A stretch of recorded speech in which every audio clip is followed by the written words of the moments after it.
மயிலாடுதுறை மாவட்டம் பொறையாறில் உள்ள நாடார் உறவின் முறை சங்கம் மற்றும் விஜயாலயன் நற்பணி இயக்கம் இணைந்து பெருந்தலைவர் காமராஜர் பிறந்தநாள் சிறப்பு நிகழ்விற்கு ஏற்பாடு செய்திருந்தனர்.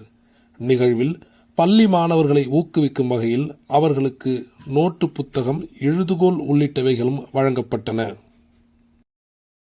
இந்நிகழ்வில் நாடார் உறவின் முறை சங்க தலைவர் திரு டி.ஜி. முரளிதரன், செயலாளர் திரு சாமுண்டீஸ்வரன், பொருளாளர் திரு நெப்போலியன், விஜயாலயன் நற்பணி இயக்க நிர்வாகிகள் தலைவர் திரு ஜெயக்குமார், செயலாளர் திரு விக்னேஷ், பொருளாளர் திரு மணிகண்டன் உள்ளிட்டவர்கள் கலந்து கொண்டு மாணவர்களை ஊக்கப்படுத்தினார்கள். அதோடு அன்று காலை மாணவர்களுக்கு சிறப்பு உணவும் வழங்கப்பட்டது.